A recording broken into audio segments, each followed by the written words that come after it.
Hello and welcome to Cousin Chat, where we talk about what matters. I'm your host, Donna Pazant, and today we are talking about autism. It's still April and it's Autism Awareness Month, and every year that God blesses me with an opportunity to have this platform, I will release an episode in April dedicated to Autism Awareness Month. So, as you know, I always have people on here who know what they're talking about. So, joining me today for this chat is Melanie Elston Balaputra. Melanie, say hello to the people. Hi, everybody. Thank you for having me on Cousin Chat. Thank you for being here.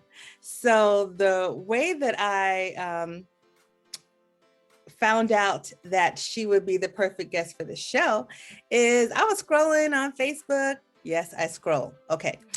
So I was scrolling and I saw a picture of this cute little boy and he had on a t-shirt. It was awesome. I was like, oh my God. And then I found out it was her son. He looked so cute. So then I said, you know what? That's who I need for this episode. And she agreed. And I'm so grateful. So Melanie, we're just going to jump right in. Okay. Okay. So one of the things that I would like to talk about first is early detection, Right. for parents who have a child and they're not sure and they might suspect or whatever. What suggestions do you have for parents who might suspect that their child has autism, or they just really want to check and see if everything is okay in that area?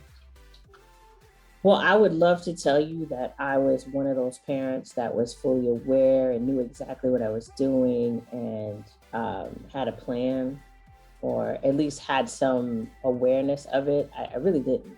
Mm-hmm. Fortunately, as an educator, I'm friends with lots of educators, and we were at a barbecue. I remember it was Labor Day weekend. We were at a barbecue at a friend's house.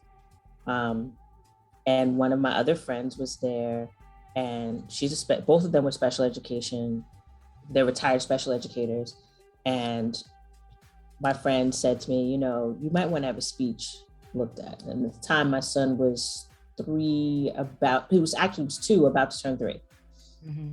So we called. New Jersey has early intervention services for students that may have delays. Could be a speech delay, could be a cognitive delay, could be some type of physical. They're not walking when they're not hitting those early milestones. It could be anything. Mm-hmm. You can call for New Jersey Early Intervention Services, and they'll send someone to your home to evaluate your child.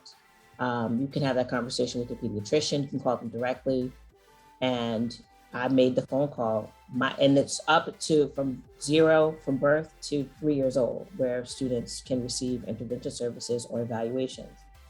My son was almost 3, so he was able to, his birthday's in November. We started this process in September. He was able to be fully evaluated for speech and occupational therapy and physical therapy. And they test all these different developmental markers in your child, and they let you know which ones are in the normal range and which ones aren't. Mm-hmm. We called him initially just for speech, that his speech was delayed. And as it turns out, he was at least 2 standard deviations away from the normal range in every indicator except gross motor, which means he could run and jump like on par with his peers, but everything else in terms of speaking and responding and all these other mild age markers, he was not meeting any of the benchmarks. Mm-hmm. He was accepted for early intervention services, and that's how we started down the road of an autism diagnosis. Okay. But that process is for any delay that your child might have. It's not just limited to autism. Oh, okay. Well, that's good to know. So for parents who, like I guess in your case, like once a parent finds out that, okay, it is autism, it has been diagnosed, we understand what it is. Now we begin the process of accepting. What is the next step? Or, you could either say what you did or what you suggest, should be the next step after getting a definite diagnosis of autism. We were fortunate in that we had to see a private developmental pediatrician to go through the diagnosis process. We also saw people at Hackensack Meridian Hospital they have a center called the Home for Autism. Oh. So in working with the staff there in terms of certain evaluations for our son, they also have support groups. So I think the number one thing that any parent would need is that access to a support group. And it was interesting how, that first meeting is rough, but you're in a meeting where it's not everybody's first meeting. So you have people there that are a little bit, they're not far down the road, but they're a little bit further down the road than you are to kind of lean on. And then ultimately you become that person for somebody else. I think that's critical. I think the second thing, if you are in a two-parent situation, is to not have that heavy expectation that the two of you are going to view this exactly the same and be in the same place at the same time in terms of acceptance and how we're going to move and what we're going to do next. You have to give yourself some grace in this. And your partner, or co-parenting partner, if it's you and a parent, your parent, if it's a multi-generational household, you have to give the family some grace in how everybody's path through this may be a little bit different, as long as everyone's still focused on the well-being of the child. But to say we have to agree on everything so we can be in lockstep or it's going to be a disaster, I think you can't put that kind of pressure on yourself to move forward. Right. That is such good advice. It takes me to the classroom, actually, in terms of, people knowing how to work with children with autism, but, we're both in education. So I think understanding how to work with children who have autism is extremely important. I think Yes. it's important to, especially if you're going to be in an inclusion situation, it's important to educate the students in the classroom a little bit about autism if a student who has autism is going to be in the classroom. So they're not shocked by certain things and, like stemming, can you talk a little bit about what that is or what it may look like or how it may appear, or just because I know it could be so many things, It but can. it really can. It's stemming is where, and it's not just people on the autism spectrum. I think all of us do something that's self-stimulating, that soothes us, that we all have different tics and quirks that we do.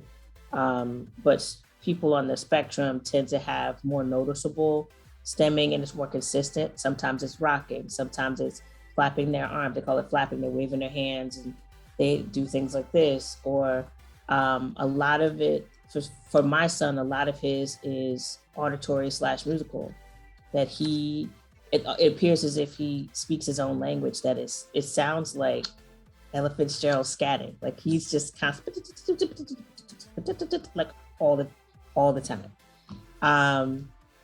His is more auditory. So, and his sensitivity is more auditory. Different people on the spectrum have different sensitivity. Some of them are visual in terms of light and sensitivity to light. Some people have more sensitivity toward noises, loud noises, or certain noises.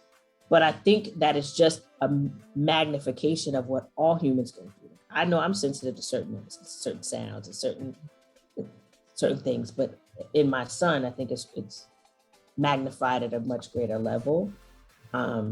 But stemming can be physical, it can be verbal, it can be it manifests itself in so many different ways.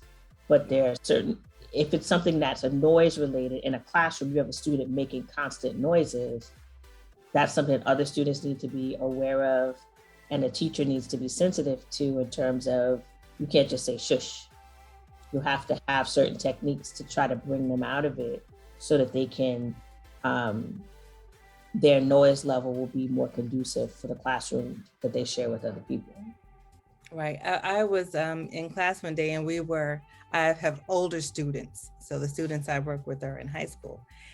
And we were talking about public speaking. They were getting ready to do some kind of speech, and I gave them the rubric and all that. And I was telling them, practice in the mirror so you can see what you look like. You want to be careful not to, do the little things like rocking, those things, right? And Right. so I had a student ask me, he said, do you take points off for stemming? See, this is a student who is self-aware. Yes. Because, one thing I think it's important for people to understand is that autism does not look the same in everybody. It does not. It can be on the spectrum. Now, he understood that he's on the spectrum. Right. And so that's one of the things that he knows that he does. And so he wanted to make sure that I was aware as well, so that if I saw him doing whatever the thing is that he was going to do, that I wouldn't take points off, because he can't help it. You know what I mean? It's something it's an anxiety thing. It's Right. an anxiety, I believe, release or something like that. Yes. So I assured him, I was like, no points will be taken off for stemming. But I was really impressed that he asked to kind of self-advocate, Right. as opposed to just getting up there, doing that and thinking I'm taking points off, so that, I think it's so good when older children with autism or on the spectrum somewhere are self-aware and they can advocate for themselves. That, I think, is such a blessing. And, just sticking with the classroom as an administrator, how important, I know you said it's important for teachers to, understand so they can help the students, but how important do you think it is for teachers to really understand how to work with a student who has autism? Like, because I know when I was a brand new teacher, nobody told me anything. Right. And I did have a student who came in, it was inclusion, and in an inclusion situation. And she was so sweet. This was 6th grade. And I found out, I won't say the hard way, but I found out early that she did not like working in groups. But had I known, that she was coming, I could have done some preparation, or the person, sending her could have alerted me, just something. But here I am, first year teacher, and it's this sweet girl. And as soon as I put them in groups, of course, she's like, well, I don't want to work with anybody. I don't want to work. Can I just work by myself? And so I would never have put her in that situation because she was verbal. But there were just certain things that she would do. Like, she was very artistic. Her art skills were amazing. I remember her name to this day. But I would never have put her in that situation had I been aware that the socialization thing was something that made her uncomfortable. And so, because she was already coming in this situation with students who were in the 6th grade. So you know how kids are kids. Right. So then she doesn't want to work with anybody. And in their mind, oh, you don't want to work, that kind of a thing. Right. But had I known, I could have prepared, differently. Yes, I could have just handled everything differently. It ended up working out well. But as a vice principal, what would you suggest to teachers who are going to be working with even new teachers who are going to be working in a school and they don't know if they're going to have an autistic student in the classroom or not? What suggestions would you make? I think that, this is a very complicated question. As an educator, as someone who, I think that all teacher preparation programs, in order to become a teacher, I think you need to take in a class and just something, so an introduction to students with disabilities or exceptional children. And that would include students that are gifted in a different way also. I think understanding about learning differences is a key part of what we do as teachers. Even if everybody in your classroom is technically general education, they still learn differently. Multiple intelligences, all the different ways in which we can be geniuses. I think as educators, that's our primary role, is to understand how to pull the genius out of each individual child. Fact. When you add the complexity of different ways learners learn that have titles to them, cognitive impairment, autism, whatever language development delayed, or whatever the labels are, understanding the best coaching for how to bring the genius out of that child is important. Now, if you graduated from a program that didn't offer you any formal coursework in students with disabilities, as you're going to the classroom to have a conversation with your hiring administrative team about what professional development resources are available to you. It doesn't mean they're necessarily going to give you a workshop. There might be resources in the school library, there might be online resources that the school pays for that you can access. But your biggest resource for me as a teacher is more experienced teachers to lean on, rely on during your prep period. Go watch in the classroom of a teacher who's better at this than you are and deal with whatever the particular challenge you have on that day. I think I've learned a lot. I learned a lot in terms of formal education. I was fortunate enough to have a master's degree in education before I became a teacher. So I came with some book knowledge, and I also did my formal 15 weeks of apprenticeship teaching. I did my field experiences and all of those traditional route type things, but nothing prepares you for the day the classroom is yours. I don't care how much, there's nothing in the world that can prepare you for, you're in it. Now you got to do it. But relying on more experienced teachers, veteran teachers, people who are experts in that area, special education teachers, child study team members in your school, people who specialize in whatever label or learner type that you're dealing with. There are people in your building that have more experience than you. Watch them, rely on them, accept resources from them. Ask them occasionally to come and watch you, to give you some coaching on things you could do differently. I think those are all critical pieces, but I learned how to be a good teacher from watching good teachers. Mm-hmm. I think that is really important, to, especially if you are a seasoned teacher, but you're not seasoned in the area of special needs, you can still learn something. Oh, for sure. You can still learn. Like, I don't care how long you've been teaching. When you are not experienced in, working with special needs, there are different ways that those educators approach things that they won't be the same way that we do things. And so our way, I won't say our way, but I'll just say the regular ed teacher's way is not always correct. It doesn't matter how long you've been teaching. But I had that conversation with my building principal when I was a brand new teacher, and he was trying to give me some coaching. And I'd known him when he was a teacher, and he was a great teacher, but his content area was different from mine. And we kind of got into a debate. I was like, no matter how experienced you are at what you do, and I know firsthand what a good teacher you are. You're a cardiologist and I'm an oncologist.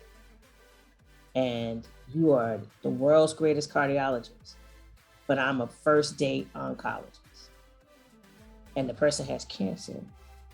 You're 25 years of cardiology. Some of it'll help, but it still isn't oncology. I need an oncologist. Can you give me one? Can you give me somebody to come in here who's done what I have to do?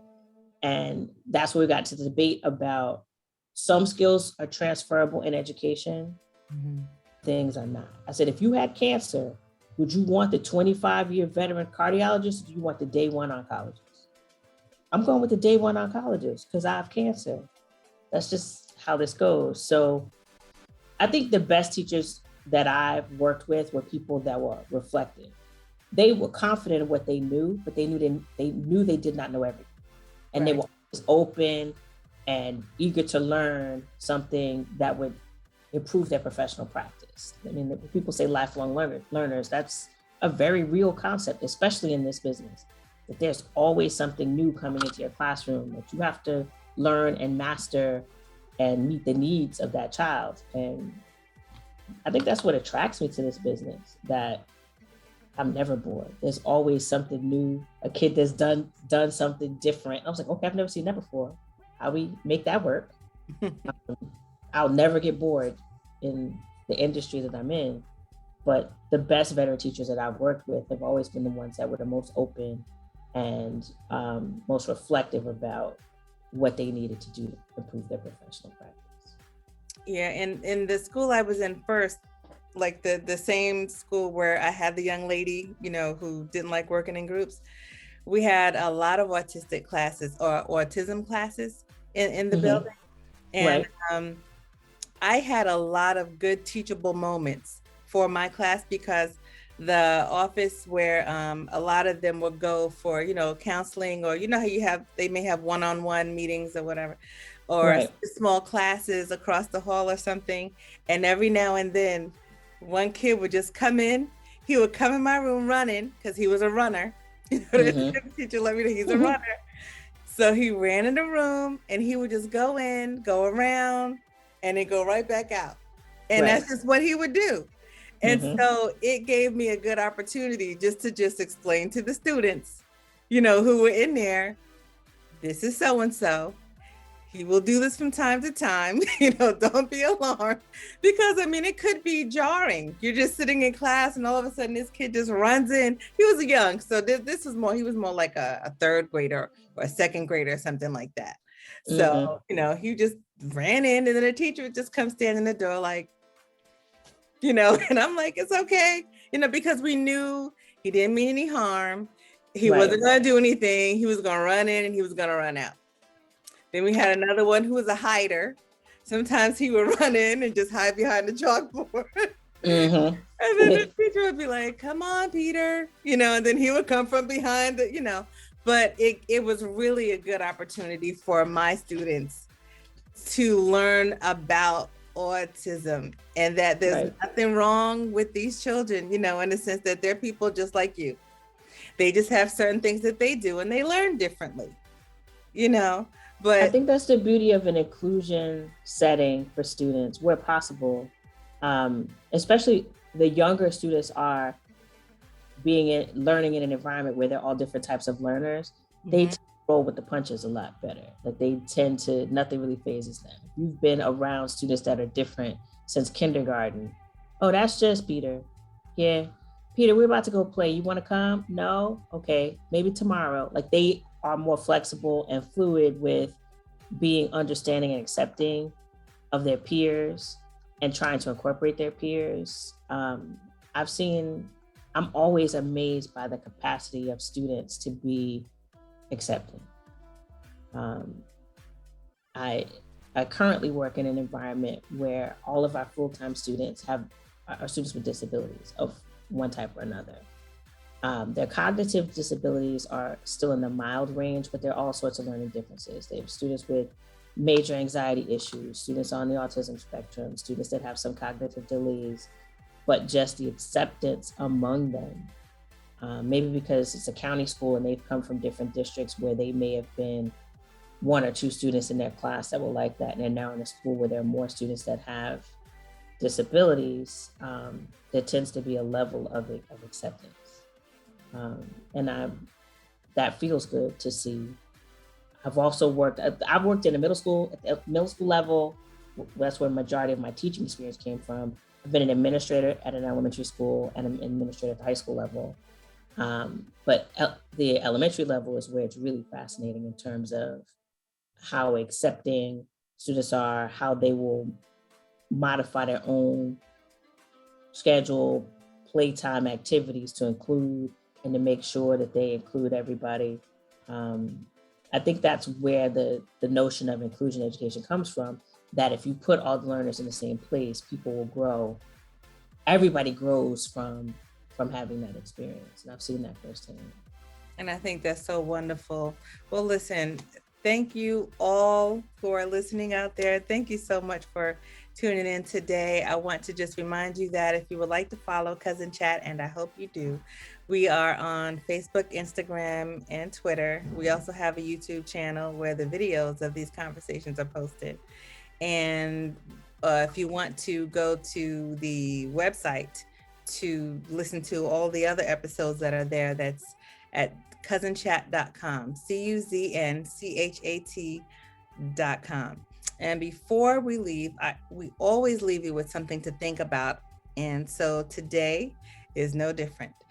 One thing I would say to take away with you today is that if you are a parent, or you have a child, or you have a family member, or you have a friend, or you have a coworker, or you have a classmate, or you have a teacher, or you have a student, or you have a teacher, or you have a parent, who is wondering if your child might have autism, please go get the checkup that Melanie was talking about earlier.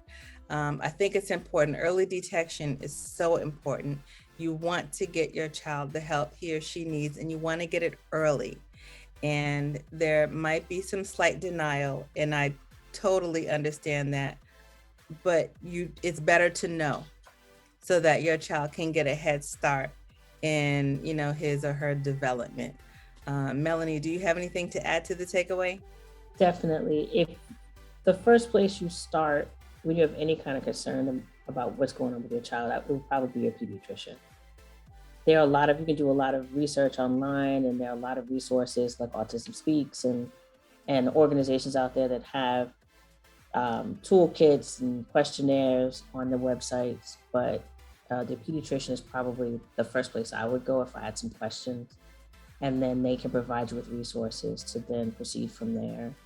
There are Facebook groups, like different mom groups and parent groups of students with whatever type of disability that you feel you might be confronted with. Having mom friends and dad friends that my husband and I could lean on, whose children may be 2 or 3 years older than ours, who've walked that road a few years before we did. Having people to rely on has been invaluable. And then it made us be the type of people where we do that for someone else. So it's just, there are resources out there, resources available, but I think your first step would probably be, if your child is in school, your child's teacher, and then also your pediatrician.